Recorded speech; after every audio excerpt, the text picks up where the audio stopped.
Olá, colegas! É muito bom estarmos juntos nesta Masterclass. Hoje nós temos uma missão incrível. Vamos estruturar e afiar as ferramentas exegéticas e homiléticas para construirmos um sermão de Pentecostes que seja, ao mesmo tempo, profundamente contemporâneo e estritamente fiel à nossa teologia luterana. Muitas vezes, a gente sabe, a pregação de Pentecostes acaba se perdendo em abstrações, né? Mas focando nas leituras riquíssimas de João 7 e Atos 2, nosso objetivo nesse estudo é pegar aquela exegese rigorosa de bastidor e transformar numa proclamação que realmente entregue Cristo à nossa congregação. Certo. Vamos mergulhar de cabeça nisso. Nosso roteiro passa por 6 passos práticos. O desafio de Pentecostes, a exegese de João 7, a exegese de Atos 2, os temas teológicos em comum, nossos ganchos para a contemporaneidade e, para fechar com chave de ouro, esboços de sermões luteranos.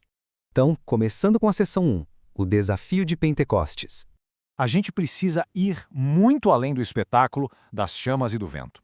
O que os textos nos mostram, de forma bem clara, é que o Espírito Santo tem uma missão cirúrgica, extremamente consoladora.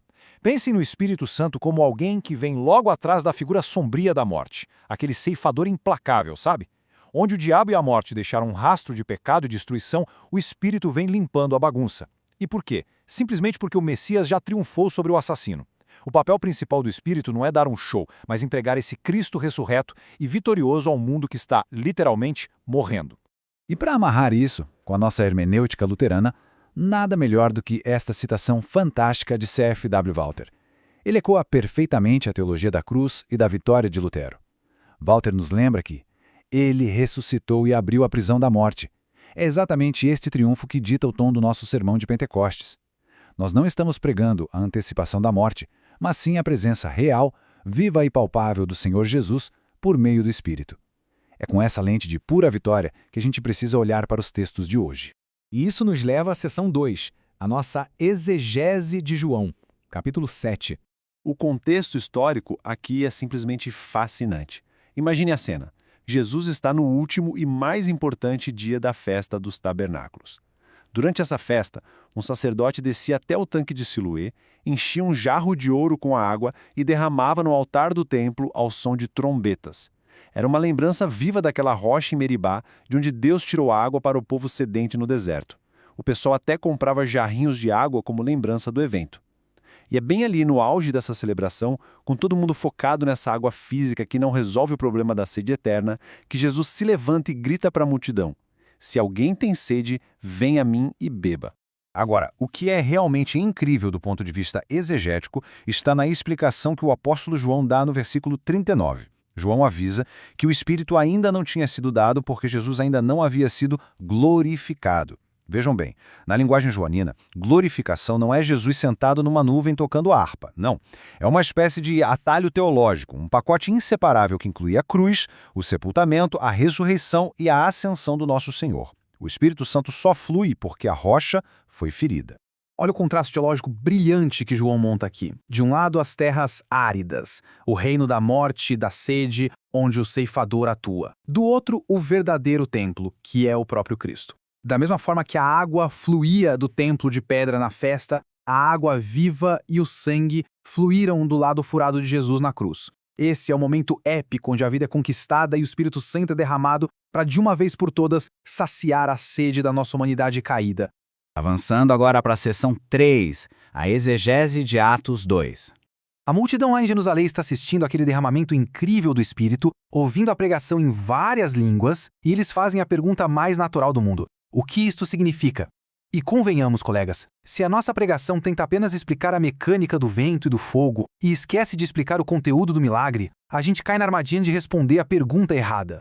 Superficialmente, Jesus parece até ausente nesses primeiros 21 versículos de Atos 2, né? Mas ele é exatamente o conteúdo de tudo que está sendo falado. A multidão diz que ouve as grandezas de Deus, ou tamegaleia totel, no grego. E na teologia de Lucas, essas grandezas apontam infalivelmente para a encarnação, a cruz e a ressurreição de Cristo. O Espírito Santo, meus amigos, não é o ponto final do sermão apostólico. Ele é justamente quem coloca Jesus na boca da igreja. E isso prepara perfeitamente o terreno para o que a gente pode chamar de a bomba relógio cristológica do apóstolo Pedro. Lá no versículo 21, citando o profeta Joel, Pedro solta essa: todo aquele que invocar o nome do Senhor será salvo. Em Joel, Senhor é Yahweh. A genialidade de Pedro e a tensão dramática desse texto encurralam o ouvinte para uma única resolução. O povo tem que perguntar: mas afinal, quem é o Senhor? E a resposta que Pedro vai dar um pouco depois no versículo 36 é categórica: esse Senhor é Jesus, o crucificado e ressurreito. O que nos traz à seção 4, os temas teológicos em comum entre essas duas passagens. Colocando os dois textos lado a lado sobre a nossa boa e velha lente de lei e evangelho, a coisa fica muito clara. Em João, a lei aparece como aquela sede implacável, o deserto árido. Já o evangelho é o próprio Cristo se colocando como o novo templo doando água viva. Em Atos 2, a lei vem forte através daquela linguagem escatológica de julgamento, o fim dos tempos chegando. E o evangelho é o sopro da vida, a promessa garantida de que todo aquele que invocar o nome de Cristo está a salvo. A missão do Espírito nos dois casos é idêntica: entregar Cristo a um mundo condenado. Seção 5. Ganchos para a contemporaneidade. Como a gente traduz isso para o banco da igreja hoje? Uma metáfora poderosíssima para os dias de hoje é a ideia daquelas terras esquecidas da vida. Sabe aqueles lugares da alma que a gente prefere sobrevoar rapidinho, sem olhar para baixo? Lugares de muito arrependimento, pecados que a gente não gosta de lembrar, fracassos, desertos emocionais. O nosso sermão de Pentecostes tem que anunciar em alto e bom som que a água viva do Espírito inunda justamente essas terras desoladas. Ele traz o Cristo vivo ali para dentro por meio do nosso arrependimento diário e daquela absolvição que liberta de verdade.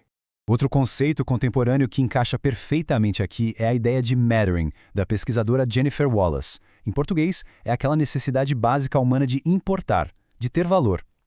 João 7 nos mostra que cada alma importa tanto para Jesus que ele chama todo mundo para vir e beber. E tem mais. A partir do momento em que recebem a água viva, essas pessoas se transformam, pela ação do Espírito, em fontes transbordantes para os outros. Quando a gente sabe que importa para Cristo, a gente transborda esse valor e esse amor do Evangelho para quem está do nosso lado. E para enriquecer ainda mais nossa aplicação, o teólogo luterano Leopoldo Sanches nos presenteia com 3 modelos distintos de santificação, nos ajudando a ver a obra do Espírito na igreja hoje com lentes novas. Isso quebra aquele nosso hábito de pregar usando sempre a mesma metáfora, sabe? O modelo devocional nos mostra o Espírito criando ritmos de descanso e adoração na palavra. O modelo sacrificial trabalha com essa ideia de derramamento, onde a igreja é tão preenchida por Cristo que não tem como não transbordar em amor prático pelas necessidades do próximo.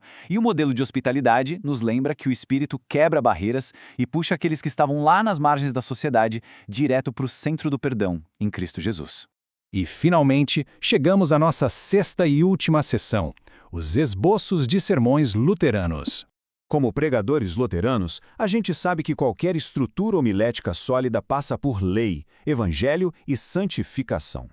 O primeiro passo no púlpito é confrontar a congregação com a lei, escancarar a nossa sede espiritual que nada neste mundo sacia, o peso do julgamento e a realidade feia do nosso pecado. O segundo passo, claro, é derramar o evangelho puro e sem condições. Jesus é o Senhor crucificado e ressuscitado que te dá a água viva do perdão de graça. E o terceiro passo é a santificação, mostrar como o Espírito agora capacita essa mesma igreja a ser uma fonte de misericórdia jorrando para o mundo. Para montar um arco de sermão robusto com Atos 2, a gente começa declarando que o Espírito não faz marketing de si mesmo. Ele grita que Jesus é o Senhor. Depois a gente não foge da raia, expõe que o julgamento do dia do Senhor é real e assustador para os nossos pecados. Aí vem a virada fantástica. A promessa do Evangelho é derramada sem barreira sobre toda a carne. O Espírito nos convence do pecado justamente para nos salvar e justificar pela fé. E a gente conclui o sermão com um chamado direto e poderoso para a congregação simplesmente receber e descansar na palavra da cruz.